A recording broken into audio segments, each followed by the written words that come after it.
Good morning बच्चों, कैसे हो आप सभी। आशा करती हूँ आप सभी बहुत ही अच्छे होंगे और आप अपनी पढ़ाई बहुत ही अच्छे से कर रहे होंगे। और 10th का 12th का रिज़ल्ट आ चुका है, हरियाणा बोर्ड का भी, सीबीएसई बोर्ड का भी। और अभी जिस बच्चे का 12th का रिज़ल्ट आया है वो अपने आगे के लिए एडमिशन ले, और जिसका 10th क्लास का रिज़ल्ट आया है और जिसका इंटरेस्ट जिस सब्जेक्ट में है बेटा वो वही सब्जेक्ट ले। ऐसा नहीं है कोई किसी के प्रेशर में कोई साइंस ले ले उससे फिर होना, कोई मैथ ले ले उससे होना, फिर ऐसा नहीं होना चाहिए। जिस चीज़ में तुम्हारा इंटरेस्ट है उसी के अकॉर्डिंग आपको सब्जेक्ट लेना चाहिए। क्योंकि देखो बेटा, हर एक जो फील्ड है उसमें अलग अलग स्कोप है। जिस चीज़ में तुम जाना चाहोगे, जो भी तुम सब्जेक्ट लोगे उसके अंदर तुम अपना बेस्ट दोगे तो ऑटोमेटिक सी बात है सब अच्छा हो जाएगा। चलो तो बेटा आज हम करते हैं क्लास 10th का chapter first real number. Okay, हम करते हैं बेटा रियल नंबर्स। हमने पढ़ा था कि पिछली जो क्लास थी उसमें हमने नंबर सिस्टम पढ़ा था पूरा। जिस बच्चे ने नंबर सिस्टम वाली क्लास नहीं देखी है वो पहले कृपा करके नंबर वाली क्लास देखे, क्योंकि उसके अंदर सभी बताया गया है कि नेचुरल नंबर क्या होता है, वोल नंबर क्या होते हैं, हमारे रियल नंबर क्या होते हैं, यानी वास्तविक संख्याएँ क्या होती हैं, जिसके अंदर रैशनल इरेशनल सभी वैल्यूज़ आए वो हमारी रियल नंबर कहलाती हैं। और मतलब उसके अंदर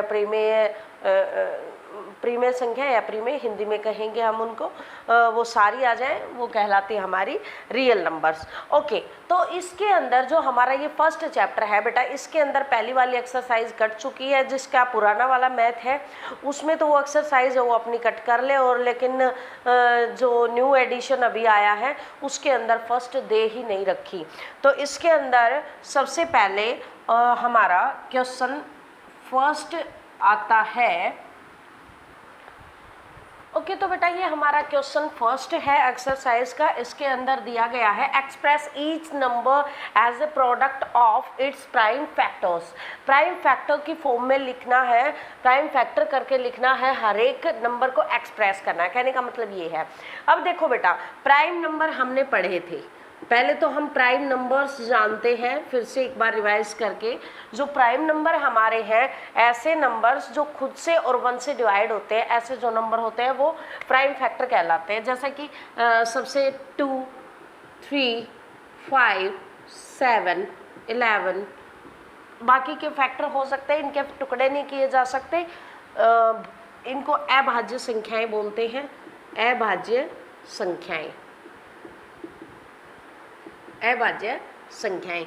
अब देखो बेटा 140 के प्राइम फैक्टर कर रहे हैं, तो 140 के प्राइम फैक्टर कैसे करेंगे, ऐसे करेंगे जैसे तुम नॉर्मली फैक्टर करते हो। सॉरी, 140 के कैसे करेंगे, 2 की टेबल में ये आता है 2 7 जा 0, 2 35। अब ये 2 से डिवाइड नहीं होगा, 5 से 7 1 जा 7, ये आ गया हमारे पास। इसका मतलब देखो प्राइम फैक्टर का मतलब ये होता है बेटा, जो ये आगे के हमारे नंबर्स आए ना, आगे की जो ये डिजिट आई हमारे पास 2 2 5 7, ये प्राइम नंबर होना चाहिए, यही प्राइम नंबर होने चाहिए। तो इसमें आया 2 × 5 × 7। 2 को हम ये 2 बार है, पावर मल्टीप्लाई में पावर जुड़ जाती है, तो 2 की पावर 1 × 2 की पावर 1 इज 2 की पावर 2 × 5 × 7। ये हमने इसको एक्सप्रेस कर दिया, product of its prime factors. ये आ गया हमारा इसका प्राइम फैक्टर का। ओके, तो हमने अभी सीखा कि प्राइम फैक्टर हम कैसे करते हैं। जैसे कि बेटा देखो, प्राइम फैक्टर से हमने एलसीएम, एचसीएफ वो सारी चीज़ें सीखी। अब बाकी के इसके जो पार्ट्स हैं उनको करके देखना, और जिससे जो कोई क्वेश्चन ना हो उसको कमेंट बॉक्स में नीचे लिखना कि क्वेश्चन नंबर ये मेरे से नहीं हुआ, उसको मैं आगे करवाऊंगी। अब क्वेश्चन जो है हमारा सेकंड क्वेश्चन है। सेकंड क्वेश्चन के अंदर दे रखा है find the LCM and HCF. LCM और एलसीएफ निकालना है। एक फॉर्मूला होता है, पहले हम वो पढ़ेंगे, उसके बाद मैं आपको इस क्वेश्चन की तरफ लेके चलूँगी। देखो बेटा, सबसे पहले जैसे मान लो हमारे पास कोई दो नंबर्स है, two numbers A and B, दो नंबर्स हैं। एक फॉर्मूला कहता है कि बेटा अगर हम इन दोनों नंबर का एलसीएम निकाल दें और एचसीएफ निकाल दें, lowest common multiple higher common factor, दोनों निकाल दें, एलसीएम और एचसीएफ। मैं अभी क्वेश्चन करके दिखाऊंगी कि एलसीएम और एचसीएफ कैसे निकाला जाता है। मैं ये बताऊंगी अभी तुम्हें कि जो एलसीएम होता है और उसकी मल्टीप्लाई एचसीएफ के साथ अगर हम कर दें तो वो किसके बराबर आएगा, जो भी हमारे दो नंबर थे जिनका हमने एलसीएम और एचसीएफ निकाला था, तो ए मल्टीप्लाई बी, अगर हम उन दोनों नंबर्स की मल्टीप्लाई करें तो वो किसके बराबर आएगा, एलसीएम मल्टीप्लाई एचसीएफ, उन दोनों नंबर का एलसीएम और एचसीएफ की मल्टीप्लाई के इक्वल आएगा। तो इसके अंदर अभी मैं बेटा ये बता रही हूँ आपको कि अभी जो हम क्वेश्चन निकालने जा रहे हैं, आपके इसके अंदर जो क्वेश्चन सेकंड दे रखा है वो कैसे करना है। हमारे पास कोई भी दो नंबर्स दे दिए, कोई भी दो नंबर है, मान लो 26 एंड 91, ये हमारे पास कोई भी दो नंबर दे दिए, इसको जस्ट ए मानेंगे, मान लो ये बी है, कोई भी दो नंबर है, इन दोनों का एलसीएम निकालो, क्वेश्चन ये बोला गया है, और एचसीएफ निकालो और इसको वेरीफाई करो, वेरीफाई करके बताना है। इसको क्या करना है बेटा, वेरीफाई करना है।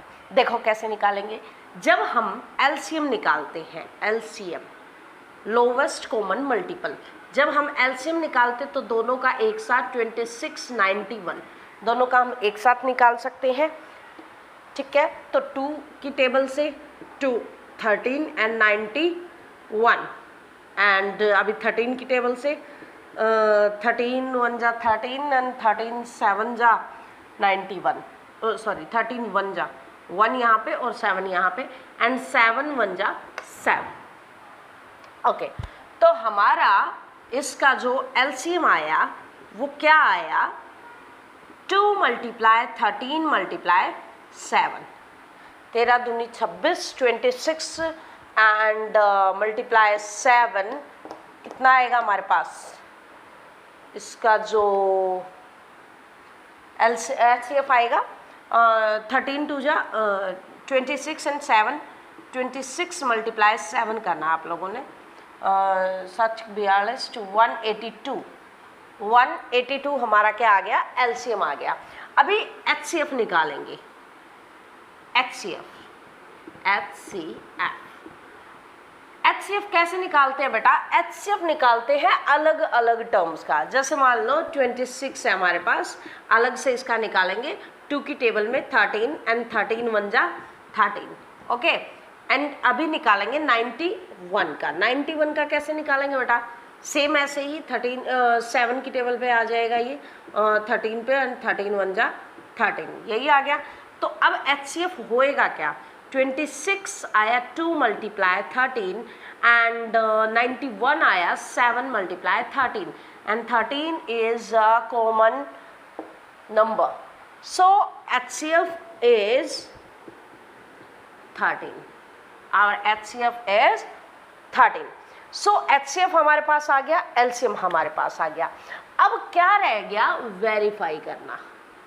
एलसीएम एचसीएफ आपने पिछली क्लासेस में सीख रखा है, बहुत ही अच्छे से आप लोगों को आता है। प्राइम फैक्टर का भी आप लोगों को पता है, 8th क्लास में भी पूरा का पूरा चैप्टर है कि कैसे प्राइम फैक्टर करते हैं। तो जैसे प्राइम नंबर यहाँ पे प्राइम नंबर आने चाहिए, बस वही प्राइम फैक्टर है और कुछ नहीं है। एलसीएम एचसीएफ अभी आया, अब जो आया इसमें वेरीफाई का आया है, तो वेरीफाई कैसे करेंगे बेटा, मैं वही आपको अभी बता देती हूँ। सिर्फ इसी को रख लेते हैं कि एलसीएम इतना है और एचसीएफ इतना है, ओके। अब देखना, वेरीफाई, देखो बेटा वेरीफाई कैसे करते हैं? मैंने अभी अभी आपको बताया था A multiply B is equal to LCM multiply HCF। ये हमारे पास फॉर्मूला है। A is 26 and B is 91. LCM in these two number is 182 and HCF is 13. अब वेरीफाई क्या होता है कि हम इन दोनों की मल्टीप्लाई करें और इन दोनों की मल्टीप्लाई करें तो दोनों तरफ जो वैल्यू है वो सेम आनी चाहिए। तो इसका मतलब हमारा जो क्वेश्चन है वो वेरीफाई हो गया। तो यही है, जब हम इसकी मल्टीप्लाई करेंगे 6 1 जा 6 ऐसे करके जब आप लोग इसकी मल्टीप्लाई करोगे तो इसकी जो मल्टीप्लाई आएगी 2 3 6 6 ये आएगी। सेम टू सेम 3 2 जा 6 ऐसे करके इसकी करोगे 2 3 6 6 हमारे पास ये इसकी मल्टीप्लाई आ जाएगी। तो इसका मतलब हमारा क्वेश्चन क्या हो गया? वेरीफाई हो गया। अब आप लोगों ने क्या करना है, इसकी जगह पे 26 91 की जगह पे अलग अलग क्वेश्चन दिए होंगे। आपने सिंपली एलसीएम निकालना है, सिंपली एचसीएफ निकालना है। जब आप दोनों वैल्यू निकाल लोगे तो सिंपली आपने वेरीफाई करना है ये फॉर्मूला यूज करके। ओके, इसके बाद आता है बेटा हमारे पास जैसे एलसीएम एचसीएफ आप लोगों को बहुत ही अच्छे से आ गया। अब इसमें अगला जो क्वेश्चन है, क्वेश्चन नंबर 3 है, उसके अंदर भी हमने क्या करना है? प्राइम फैक्टर निकालना है। तो क्वेश्चन जो 3 है, जैसे मान लो मैं कोई भी एक क्वेश्चन लिखती हूँ 12 15 एंड 21, ये हमारे पास एक क्वेश्चन दे रखा है। अब ये क्वेश्चन तुम्हारे थर्ड क्वेश्चन का फर्स्ट पार्ट है। बेटा इसके अंदर क्या है, देखो 3 नंबर्स दिए गए हैं, इनका क्या निकालना है? प्राइम फैक्टराइजेशन मेथड का यूज करते हुए इनका एलसीएम और एचसीएफ फाइंड करना है। ओके, पहले देखो हम एलसीएम निकालेंगे, तुम एचसीएफ भी निकाल सकते हो, ऐसा कोई जरूरी नहीं है कि एलसीएम ही निकालना है। 12 15 एंड 21 एक साथ निकल लेगा, ठीक है। 2 की टेबल में लिखोगे, सबसे पहले बेटा 2 देखोगे, फिर 3 देखोगे, फिर 5 देखोगे, फिर 7 देखोगे, 11 देखोगे, ऐसे ऐसे करके। 2 की टेबल में देखा तो 2 6 जा और 15 एंड 21। 3 की टेबल में 3 2 जा 6 एंड 3 15 आता है ना 5 पे और 7 पे 21। एंड 2 की टेबल 2 1 जा 2 एंड 5 7 एंड 5 1 जा 5 7 एंड 7 1 जा 7। अब हमारा जो एलसीएम आया, एलसीएम कैसे आएगा? 2 मल्टीप्लाई 3 मल्टीप्लाई 2 मल्टीप्लाई 5 मल्टीप्लाई 7। इन सब की हम क्या कर देंगे? मल्टीप्लाई कर देंगे। इन सब की क्या कर देंगे बेटा? मल्टीप्लाई। तो हमारा क्या आ जाएगा? एलसीएम आ जाएगा। कर लो मल्टीप्लाई। 2 2 जा 4 4 3 जा 4 3 जा 12 12 5 जा 60 एंड 60 मल्टीप्लाई 7 60 मल्टीप्लाई 7 कितना आ जाएगा बेटा? 420 420 420।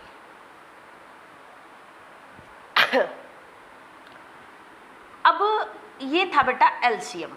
अब एचसीएफ हम कैसे निकालेंगे? सेम वही एचसीएफ निकलेगा, ऐसे 12 का निकल जाएगा, 15 का एंड 21। 2 6 2 3 एंड 3 1 जा 3, सेम डिटो 3 5 जा एंड 5 1 जा 5, 3 7 जा एंड 7 1 जा 7। Okay, HCF 12 is 2 multiply 3 and 15 is equal to 3 multiply 5 and 21 is equal to 3 multiply 7। इसके अंदर कॉमन क्या है?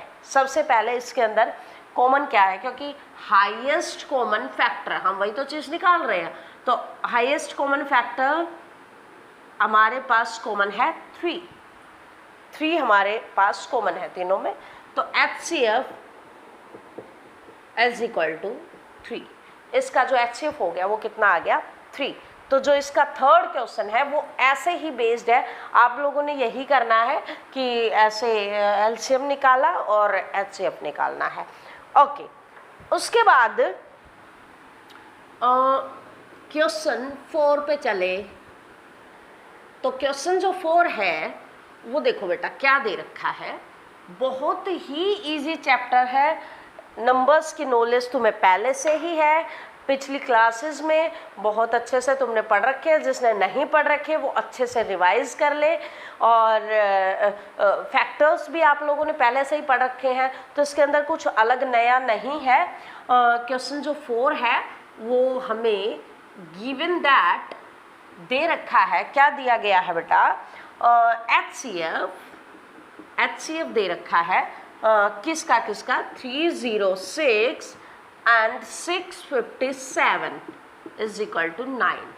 ऐसे दे दिया कि HCF दिस एंड फाइंड क्या करना है बेटा?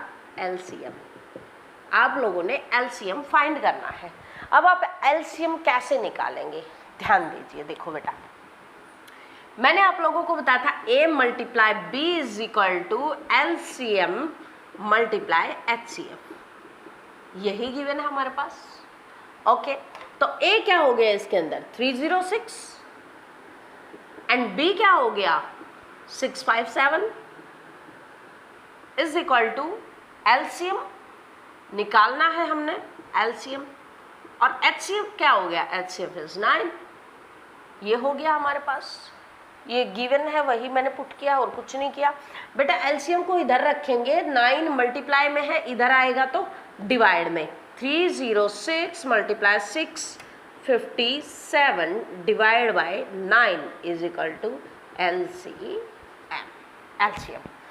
अब इसको क्या करना है? कट कर देना है और इसको इससे डिवाइड कर देना है और आंसर आ जाएगा। आप लोगों जब इसको सॉल्व करोगे तो आप लोगों के पास आंसर आएगा 338 मेरे हिसाब से 338, यस 338। जब आप इसको काट पीट के डिवाइड करोगे तो आपके पास लास्ट आंसर ये आ जाएगा। Any doubt? मुझे नहीं लगता कि ये समझने के बाद आप लोगों का कुछ भी डाउट रहेगा। फिर भी अगर किसी का डाउट रहे तो बेटा आप मुझे कमेंट बॉक्स में बता सकते हैं कि ये वाला क्वेश्चन ऐसे समझ में नहीं आया, तो मैं उसको दोबारा रिपीट करवाने की कोशिश करूँगी। अगर या कोई पार्ट नहीं आए, जैसे मान लो सेकंड क्वेश्चन है, थर्ड क्वेश्चन, उसका कोई भी अगला पार्ट है, तो जिसको जो कोई पार्ट ना आए वो मुझे कमेंट बॉक्स में बता देना। और अभी चलो क्वेश्चन नंबर 5 पे चलते हैं। क्वेश्चन 5 पे चलते हैं बेटा, बहुत ही इजी है। तो बेटा ये है हमारा क्वेश्चन 5। क्वेश्चन 5 के अंदर दिया गया चेक वेदर 6 की power n can and with the digit 0 for any natural numbers. कहने का मतलब ये है कि सभी नेचुरल नंबर्स के लिए, किसी भी एनी नेचुरल नंबर, किसी भी नेचुरल नंबर के लिए जो 6 की पावर n है, can and with the digit 0। And का मतलब खत्म होना, तो क्या वो 0 डिजिट पे खत्म होएगी कभी? मतलब 0 पे खत्म होएगी। कहने का मतलब ये बेटा देखो, जैसे n नेचुरल नंबर है तो नेचुरल नंबर की जो वैल्यूज होगी वो 1 2 3 4 ऐसे चलेंगी। अब 6 की पावर n है, जो 6 की पावर n है तो कैन एंड विद डिजिट 0 0 पे खत्म होएगी क्या कभी? देखो पहले अगर हम यहाँ पे 6 की पावर 1 पुट करें तो 6 आ गया, 6 की पावर 2 पुट करेंगे 36 आ गया, 6 की पावर 3 पुट करेंगे 216 आ गया। लास्ट एंड 6 से हो रहा है, ये हो गया एंड इसका, मतलब खत्म। लास्ट वाली डिजिट क्या आ रही है? 6 आ रही है। तो आपको लगता है क्या कि विद द डिजिट 0, मतलब ये 0 डिजिट से एंड होगा? कभी नहीं होगा, ये 0 से एंड नहीं होगा। बट इसको लिखेंगे कैसे बेटा? देखो सबसे पहले तो तुम ये भी बता सकते हो 6 की पावर n ये हो गया, ये पॉइंट तुम बता सकते हो। लेकिन तुम ये भी कह सकते हो जो 6 है उसके जो फैक्टर है, प्राइम फैक्टर, वो होंगे 3 2 6, मतलब 2 और 3 हो गए, ठीक है। लेकिन 0 कब आता है? 0 जब आता है जब एक उसके अंदर 5 और 2 हो, 5 2 10, जब भी तो लास्ट में 0 आएगा।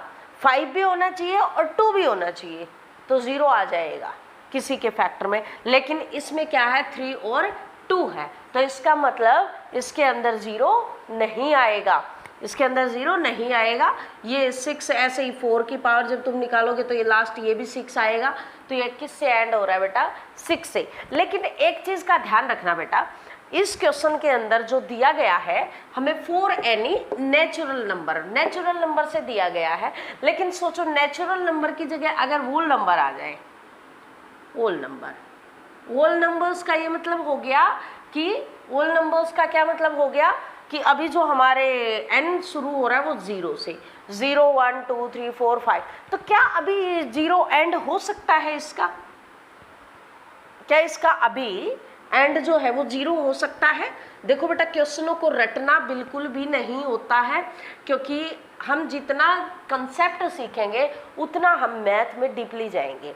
हमें सीखना है कंसेप्ट की, हम कंसेप्ट बेस चलना है। तो इसके अंदर ये देखो बेटा, यहाँ पे वूल नंबर आ गया, यहाँ पे इंटीजर भी आ सकता है, यहाँ पे कोई भी वैल्यू आ सकती है। बस हमें ये ध्यान रखना है कि जो भी यहाँ पे वैल्यू लिखी तो n की वही वैल्यू हो जाएंगी बस।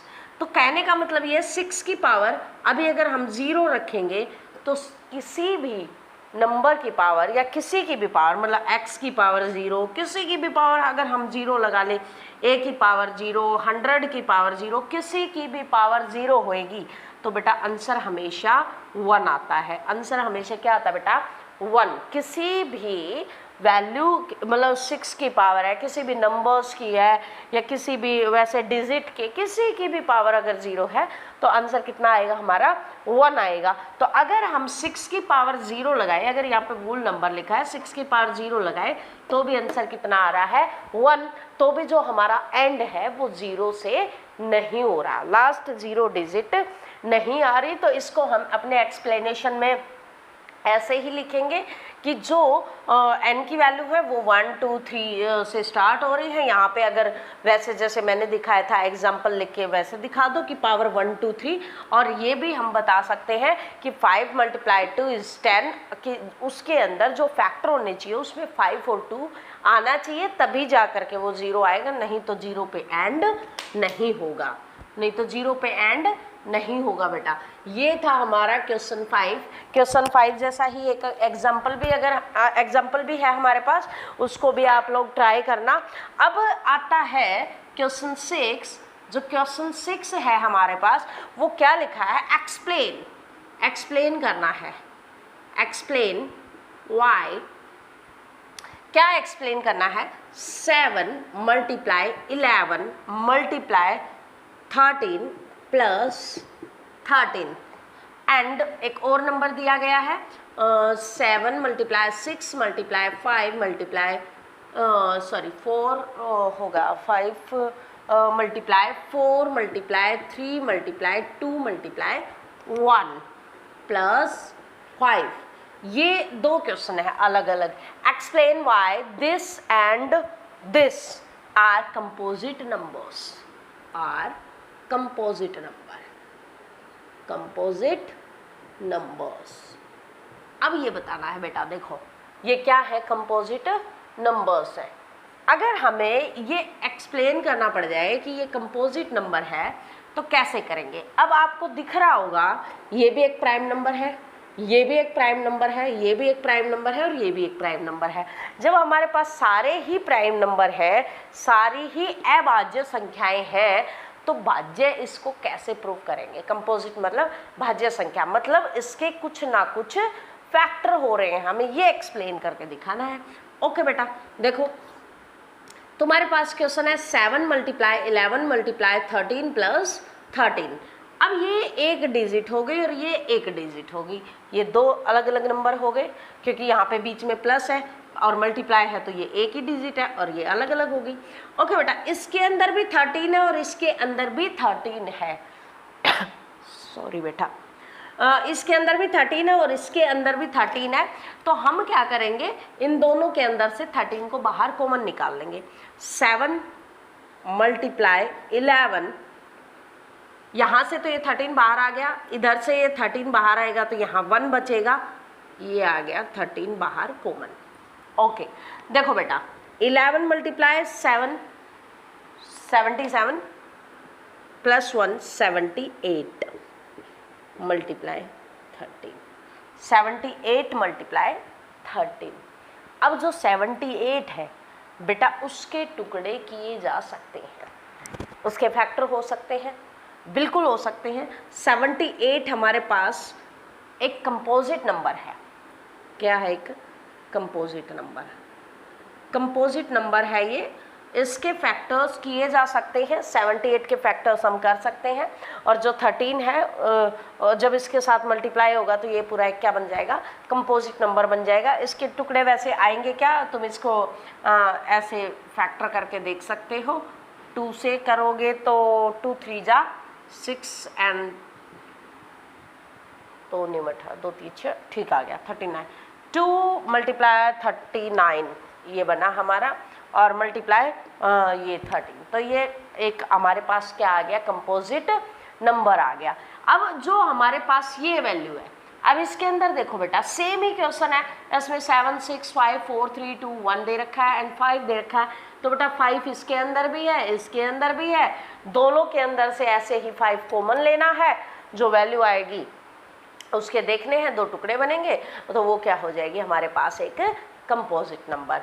सो इस टाइप के 2 से 3 क्वेश्चन आप अपने आप से लिख करके भी प्रैक्टिस कर सकते हो कि अगर हमारे पास ऐसा क्वेश्चन आ जाए तो हम उसको ऐसे सॉल्व करेंगे, तो आप इसको भी ऐसे सॉल्व कर सकते हो।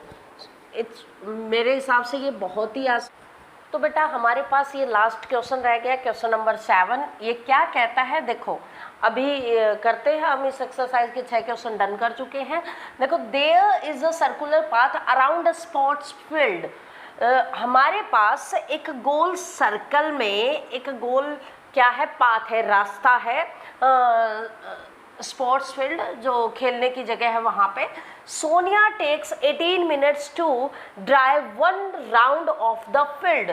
जो सोनिया है वो एक चक्कर लगाने के, एक चक्कर काटने का 18 मिनट लेती है। 18 मिनट दिया है कि वो जब एक चक्कर पूरा करती है उसमें 18 मिनट लगाती है field. While Ravi takes 12 minute for the same, और रवि इसी चक्कर को लगाने के लिए 12 मिनट का टाइम लेता है। Suppose they both start at the same point. Suppose करो, तुम सोच के देखो कि जो दोनों ने एक ही साथ शुरू किया, सेम पॉइंट, एक ही जगह से शुरू किया, and at the same time, और सेम टाइम में एक ही टाइम में शुरू किया, and go to the same direction, और वो एक ही दिशा में जा रहे थे। वो एक ही दिशा में, जैसे मान लो अगर ऐसे गए हैं तो एक ही डायरेक्शन में वो गए थे।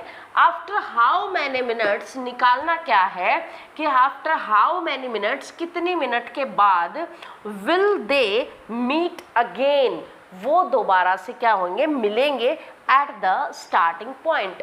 बिल्कुल स्टार्टिंग पॉइंट से जब वो चले हैं तो वो कब दोबारा स्टार्टिंग पॉइंट पे मिलेंगे, ये बताया गया है। तो मान लो बेटा, जैसे अगर इसको नॉर्मली देखा जाए तो मैं यहाँ पे लिख लेती हूँ जैसे सोनिया, और यहाँ पे लिख लेती हूँ बेटा रवि। तो देखो, सोनिया क्या करती है? 18 मिनट में चक्कर पूरा करती है, ठीक है, और जो रवि है वो 12 मिनट में एक राउंड पूरा कर लेता है, ठीक है। अब देखो बेटा, इसने 18 मिनट में पहला राउंड लगाया, जो दोबारा ये 2 राउंड कंप्लीट करेगी तो इसको कितना टाइम लग जाएगा? 36 मिनट। 18 दूनी 36, दुगना टाइम लग जाएगा। जब ये दूसरा राउंड कंप्लीट करेगा तो 12 दूनी 24, 24 मिनट के बाद ये उसी स्टार्टिंग पॉइंट पे आ जाएगा। उसके बाद 24, फिर उसके बाद 36 मिनट में। अगर देखा जाए नॉर्मली, अगर हम सोच के देखें कि जब हर राउंड लगा रहे थे, सोनिया का दूसरा राउंड कंप्लीट हुआ 36 मिनट में, तब तक रवि 3 राउंड लगा चुका था 36 मिनट में। तो वो कितने टाइम में मिले बेटा? 36 मिनट में। ये तो लॉजिक के साथ हो गया क्वेश्चन, लेकिन इसको हम करेंगे कैसे बेटा? नॉर्मली एलसीएम निकाल देंगे दोनों का, एलसीएम कि किस टाइम वो मिले एक साथ। कैसे? 18 12, 18 12 का क्या निकालेंगे हम? एलसीएम निकालेंगे। 2 9 जा 6 जा 3 3 जा 3 2 जा 3 1 जा 2 जा और 2 1। अब देखो बेटा, इसका जो हमारे पास एलसीएम आएगा, मैं यहाँ से रब कर रही हूँ क्वेश्चन, क्योंकि आप लोग पढ़ चुके हो ये क्वेश्चन क्या था। देखो 18 इसका एलसीएम कितना आया, 2 मल्टीप्लाई 3 मल्टीप्लाई 3 मल्टीप्लाई 2, 3 2 जा 6, 3 2 जा 6, 6 6 36, 6 मल्टीप्लाई 6 इज 36, 36 मिनट के बाद मिलेंगी। लेकिन मान लो एक नंबर में क्वेश्चन आ जाए, आप लोग निकाल के ना भी देखो तो निकाल के देखने की जरूरत नहीं, डायरेक्ट तुम हिसाब भी लगा सकते हो कि 18 मिनट में वो एक राउंड कंप्लीट कर रही है, 36 में दो राउंड उसके हो जाएंगे। लेकिन इसकी टेबल में कौन सा ऐसा नंबर है जो इस पर मिल रहा है। तो ये था बेटा आज की हमारी एक्सरसाइज 1.1 कट चुकी है, न्यू एडिशन के अंदर है ही नहीं। और आप इस एक्सरसाइज को कंप्लीट अपनी नोटबुक में करें और रफ नोटबुक में 2 से 3 बार निकालें तो आप भूलेंगे ही नहीं। और दूसरी चीज़ ये है बेटा, मैथ्स जितनी प्रैक्टिस करोगे उतना ही ज़्यादा अच्छा आएगा। जितनी आप लोग प्रैक्टिस करते जाओगे मैथ ऑटोमेटिक आपको आता चला जाएगा। So thank you so much, और चैनल को लाइक करना, शेयर करना, सब्सक्राइब करना, ताकि ऐसी ही एजुकेशन बेस्ड वीडियो मैं आपको देती रहूं। कुछ यहाँ पे जो बच्चे आते हैं पढ़ने अपने इसमें, तो उनके जिस हिसाब से टेस्ट कंपटीशन होते रहेंगे, मैं इसके ऊपर आप लोगों को डाल करके थोड़ा सा मोटिवेट करती रहूँगी कि देखो बच्चे बहुत अच्छी तैयारी कर रहे हो, तुम्हें भी करना चाहिए। तो आप लोग जब भी अपने घर में देखो तो थोड़ा सा उस हिसाब का माहौल बनाना कि किस हिसाब से बच्चे आजकल पढ़ाई कर रहे हैं। चलो ओके, थैंक यू बच्चों।